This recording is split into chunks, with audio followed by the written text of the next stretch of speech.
Au cours de la dernière décennie, la restauration rapide semblait être un secteur industriel.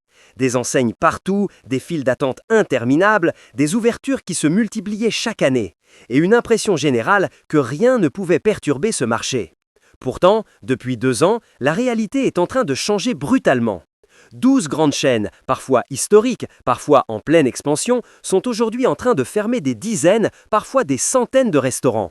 Une vague silencieuse mais massive qui touche tout le pays et montre à quel point les habitudes de consommation des Américains ont changé. Ce que l'on croyait solide commence à se fissurer. Et derrière chaque fermeture, il y a un mélange de facteurs économiques, sociaux et culturels qui façonnent un tout nouveau paysage alimentaire. La baisse générale des dépenses des consommateurs n'est pas un phénomène isolé. C'est une conséquence directe d'un coût de la vie qui a explosé. Que ce soit le prix des loyers, des assurances, de l'électricité ou même des produits de base comme le pain, les ménages ont été obligés de revoir leurs priorités. Et très souvent, l'un des premiers postes où ils coupent, c'est la nourriture en dehors de la maison. Pendant longtemps, la restauration rapide était perçue comme une solution bon marché. Mais aujourd'hui, même un simple repas dans une chaîne classique peut coûter entre 10 et 15 $, voire plus dans certains États. Les consommateurs ont commencé à se demander si cela en valait vraiment la peine. Et c'est là que les difficultés ont commencé à se faire sentir pour les enseignes qui basaient leur modèle sur un volume énorme et constant de clients. Parmi ces chaînes, certaines étaient déjà fragilisées avant la crise économique. Des erreurs stratégiques, des menus qui n'arrivaient plus à séduire ou une image vieillissante face à la concurrence de nouveaux acteurs plus modernes et plus healthy. Mais même les géants les plus solides ont commencé à vaciller. Quand le prix de la nourriture augmente, quand la main-d'œuvre coûte plus cher et quand les clients viennent moins souvent, l'équation devient impossible à équilibrer. Les marges disparaissent et les restaurants situés dans des zones moins rentables deviennent immédiatement vulnérables. Beaucoup de franchises ont décidé de se retirer purement et simplement, incapables de suivre le rythme. La première chaîne à souffrir a été celle dont le modèle reposait sur des menus ultra bon marché. Pendant longtemps, leur force était de proposer des repas à petit prix. Mais lorsque le coût des ingrédients a explosé, maintenir ces prix est devenu impossible. Les clients, qui venaient spécialement pour le prix, ont commencé à partir, estimant que la valeur n'était plus au rendez-vous. La chute a été rapide. En moins d'1 an, dizaines de restaurants ont tiré le rideau.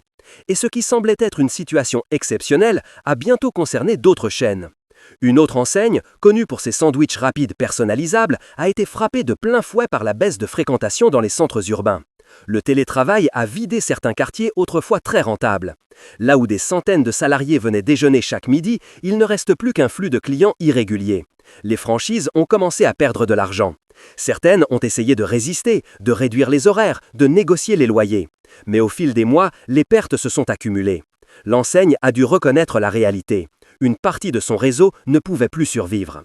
D'autres chaînes souffrent d'un tout autre problème, une concurrence trop agressive. Les nouvelles marques axées sur le fresh, les salades personnalisées, les bowls protéinés, les menus végétariens ou biologiques ont complètement changé les attentes des clients. Ce que les jeunes veulent aujourd'hui, c'est une expérience qui paraît saine, propre, moderne, même si le prix est un peu plus élevé. Les enseignes traditionnelles, limitées par leur modèle industriel, ont eu du mal à suivre ce mouvement.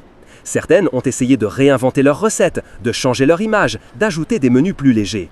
Mais souvent, cela n'a pas suffi. Les consommateurs ont préféré se tourner vers des alternatives qui donnaient l'impression d'un meilleur rapport qualité-prix, même si cela était parfois plus psychologique que réel. Un autre facteur important est l'automatisation et la transition digitale.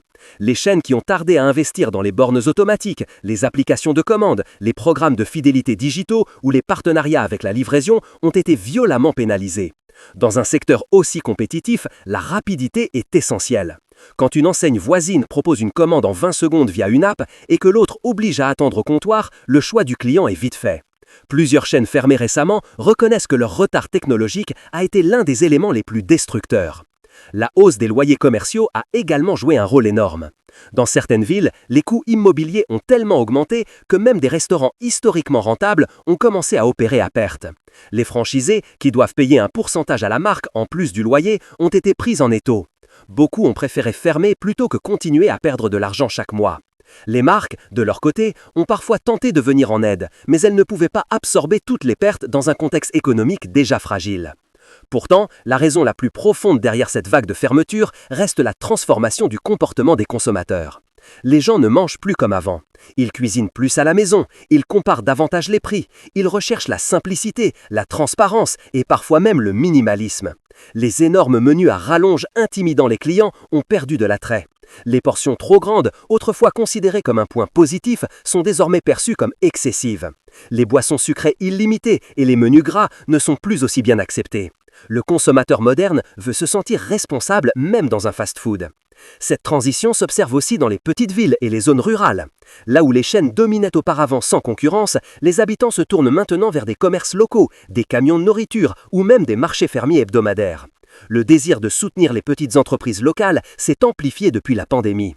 Et ce qui aurait pu être une simple tendance passagère est devenu une habitude durable. Résultat, les grandes chaînes perdent des parts de marché dans des zones qu'elles pensaient acquises. Certaines chaînes ont aussi été victimes de leur propre expansion. Pendant les années fastes, elles ont ouvert des centaines de restaurants trop rapidement, sans analyser correctement la demande réelle. Aujourd'hui, elles payent le prix de cette expansion excessive. Lorsque les ventes chutent, ce sont ces restaurants mal placés, à faible trafic ou trop proches les uns des autres, qui ferment en premier. Dans certains cas, la marque doit fermer non pas 20 ou 30 restaurants, mais parfois plus du double. Ce phénomène met en lumière une nouvelle réalité. Le marché américain de la restauration rapide n'est plus en croissance. Il est saturé. Trop d'enseignes, trop de restaurants, pas assez de clients. Et dans un marché saturé, seuls ceux qui innovent réellement peuvent survivre. Les autres finissent par disparaître, parfois sans que le grand public ne s'en rende compte.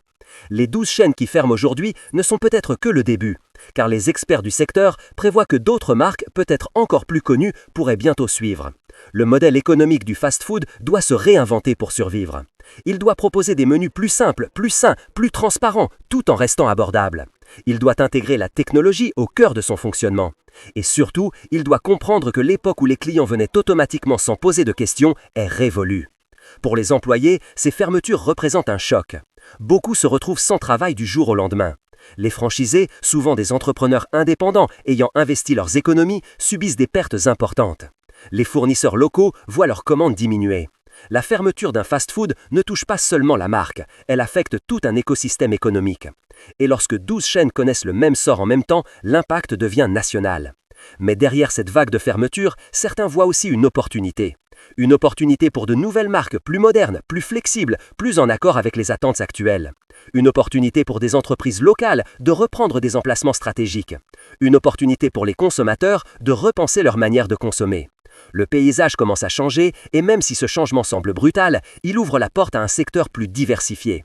Ce qui est certain, c'est que la restauration rapide telle qu'on la connaissait ne reviendra pas. Les marques devront évoluer ou disparaître. La nouvelle génération n'accepte plus la même qualité qu'avant. Elle ne veut plus manger uniquement par habitude, mais par choix, par conviction, par recherche de qualité. Les chaînes qui sauront écouter cette nouvelle réalité pourront survivre.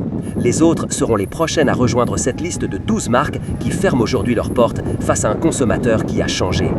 Et au final, cette vague de fermeture n'est pas seulement une histoire de business. C'est une histoire de société, une histoire de gens qui revoient leurs priorités, une histoire d'un pays où le coût de la vie oblige chacun à réfléchir différemment. Une histoire d'une industrie qui a dominé le paysage américain pendant décennies et qui découvre aujourd'hui qu'elle doit se réinventer pour continuer d'exister. Les 12 chaînes qui ferment ne sont que les premières visibles d'un changement beaucoup plus profond. Car ce qui est en train de s'effondrer, ce n'est pas seulement un modèle de restauration. C'est une certaine vision de l'Amérique qui n'existe plus tout à fait, remplacée par un pays qui avance vers une réalité plus complexe, plus exigeante, mais aussi peut-être plus durable.